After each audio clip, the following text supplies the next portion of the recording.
Now, analysis carried out by the Resolution Foundation has found Black, Asian and minority ethnic people face a jobs gap and pay penalty, despite an increasing number of them obtaining degrees. Researchers found the jobless rates were much higher for those graduates, and those in employment were lower paid than their white counterparts.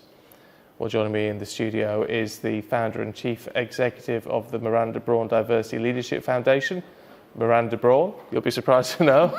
It's all in the name, isn't it, Miranda? It all is, yes. Look, this seems ridiculous in the sense that obviously progress has been made with higher and further education, which has got to be a good thing. So why on earth is that not translating to the jobs market?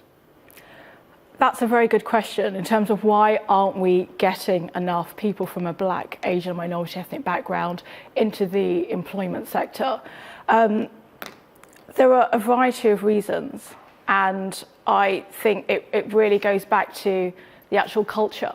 I mean, when we look at the position for Black, Asian, minority ethnics within senior positions, Sir John Parker did a recent review, and it transpired that only 8% of people from a Black, Asian, minority ethnic background are in a FTSE 100 board director position. Now, why is that? It's very difficult to actually ascertain why that is, because when you look at young graduates from a Black, Asian, minority ethnic background, they are getting the results.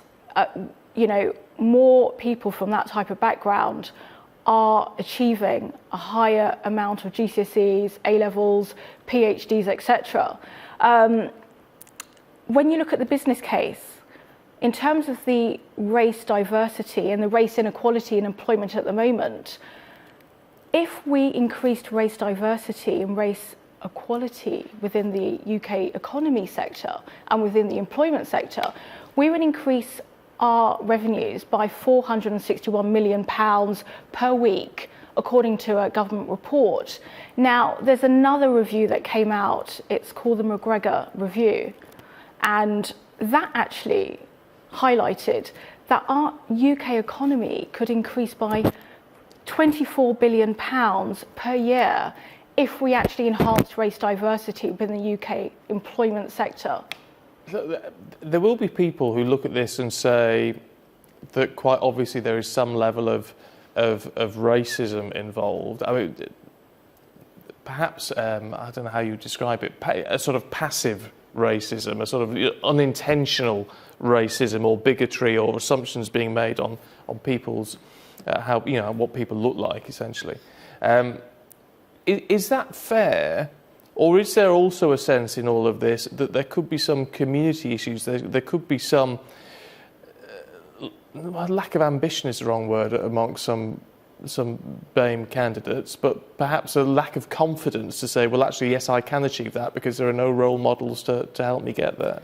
I think it's a mixture, because I founded last year the Miranda Brawn Diversity Leadership Foundation because I was frustrated at the lack of race diversity within the UK workforce, within the workforce full stop. Sometimes ambition is sometimes not the issue, because the majority of the graduates that I have seen, we have a strong pipeline of ethnic minorities coming through that do want to succeed. They're getting the results, they're getting the qualifications, they have the ambition, they want to get these positions, but the opportunities just aren't there for them. And there are various statistics that are showing where you've got people from an ethnic minority background who have performed higher from an educational perspective in comparison to their white counterparts, but yet they're not getting those opportunities.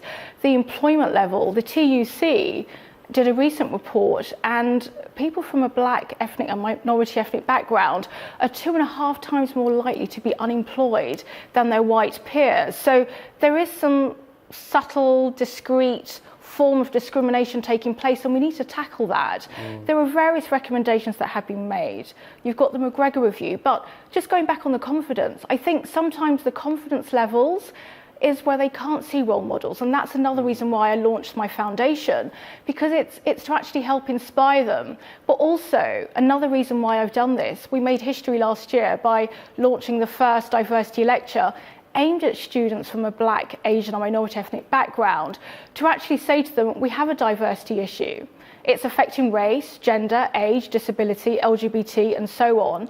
We need you to actually help us close this gap. So that's why I've launched this foundation, to actually help find the next generation of diversity leaders to help us.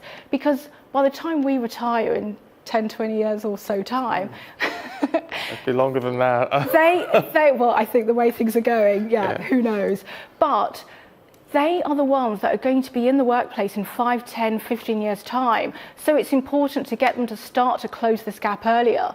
But there are recommendations which include not only getting them into the workplace and closing the unemployment gap, but also once they're in the workplace, how can we make it more inclusive? And this is where we need to start from the top. And one of the recommendations from the McGregor Review was to get board memberships, get targets in place.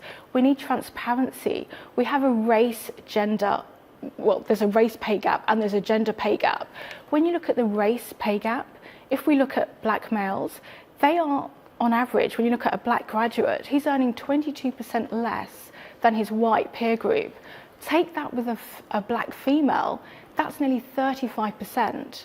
Look, it's clear, isn't it, that obviously something needs to be done. As Miranda's saying, perhaps it's time to start now, actually looking for the next generation of all this. Really good to hear your thoughts this morning, Thank you so Miranda. much. Thank Pleasure. You. Keep your views coming through on that one. Actually, be interesting to know your perspective at Sky Stephen on Twitter this morning.